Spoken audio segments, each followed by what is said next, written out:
मर्यादा भंग नहीं होनी चाहिए। पुण्यात्माओं, आप इस काल के जाल से अपरिचित हो, इस कारण से इस मार्ग को इतना सीरियसली नहीं लेते। आप केवल पहले आते हो सुख के उद्देश्य से कि मेरा ये हो जा, बेटा हो जा, बेटी हो जा, कार हो जा, कोठी हो जा, टोटा दूर हो जा, कर्जा उतर जा, छोटा मोटा को शारीरिक कष्ट है वो दूर हो जा। ये तो आपको फ्री ऑफ कॉस्ट होगा यदि आप सच्ची श्रद्धा से भक्ति करनी प्रारंभ कर दोगे। फिर कुछ दिनों के बाद आपको यहाँ इसलिए बुलाया जाता है, भाई हर महीने आना है, दूर देश के हैं वो चल दूसरे महीने 1 महीना छोड़ कर आ जाए, 2 महीने छोड़ कर आ जाए।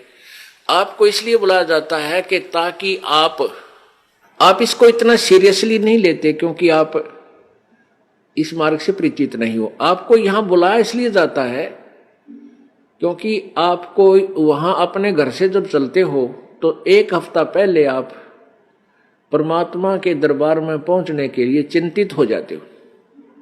तो आपकी वो चिंतन भी मालिक के पुण्य में लग जाता है।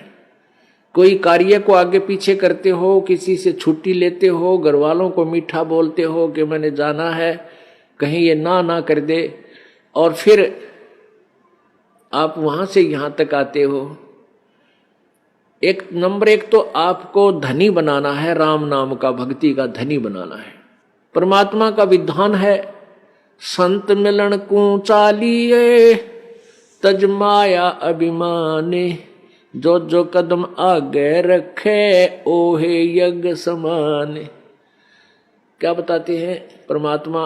अपना विधान आप ही बता रहे हैं कबीर जी कि संत मिलन को चालिए। जब सतगुरु के दर्शनार्थ आप चलते हो, अभिमान तज माया अभिमान, किसी प्रकार का भी आप में अभिमान नहीं होना चाहिए, ना धन का हो, ना पद और पोस्ट का हो, किसी प्रकार का नहीं हो।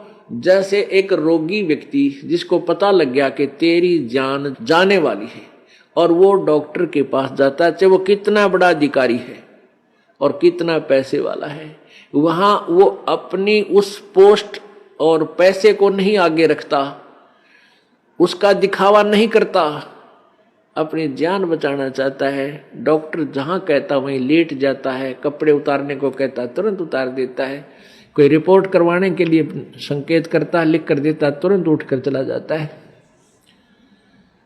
तो पुण्यात्मा, सच्चे दरबार में जब भगत आवे, उसका दृष्टिकोण, उसका उद्देश्य, उसका भाव ऐसा होना चाहिए जैसे सीरियस रोगी, सीरियस पेशेंट और हॉस्पिटल में जाता है, उसमें कोई नखरा नहीं होता। ऐसे जब आप सच्चे दरबार में आओगे, आपको कितना पुण्य मिलेगा कि जहां से आप चले हो यहां तक आने के जितने भी आपके कदम, यानी जितने कदम बनते हैं, इतने यज्ञ के तुल्य आपको पुण्य मिलेगा उसको जो यानी निष्कपट भाव से आता है और निर्भिमान होकर आता है, जैसे रोगी जाता है हॉस्पिटल में।